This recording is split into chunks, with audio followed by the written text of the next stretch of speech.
राष्ट्रपती यांना बुद्धगया येथील महाबोधी महाविहार मुक्त करण्यासाठी वंचित बहुजन आघाडीच्या वतीने बुलढाणा जिल्हाध्यक्ष देवाभाऊ हिवराळे यांच्या नेतृत्वात बुलढाणा जिल्हाधिकारी यांना निवेदन देण्यात आले। यावेळी बोलताना जिल्ह्याचे जिल्हा महासचिव ॲडव्होकेट अनिल इखारे, आपल्याला भारतीय संविधानाने या देशामध्ये धार्मिक स्वातंत्र्य या ठिकाणी देण्यात आलेलं आहे। देशामध्ये अनेक धर्माचे लोक इथे राहत आहेत।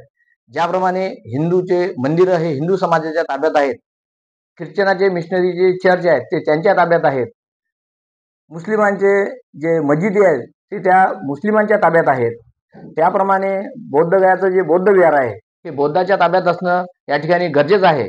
त्यामुळे बौद्धगया येथे जे आंदोलन चालू आहे, बौद्धगया मुक्ती आंदोलन, तर आम्ही वंचित बहुजन आघाडी त्याला पाठिंबा देत आहे आणि जो काही ऍक्टनुसार त्या ठिकाणी बौद्धगयामध्ये ज्यांनी अतिक्रमण केलेलं आहे त्यांना बाजूला सारून सदरचं बौद्धगयाचं बौद्ध विहार हे बौद्धांच्या ताब्यात द्यावं अशी वंचित बहुजन आघाडीतर्फे आमची मागणी आहे।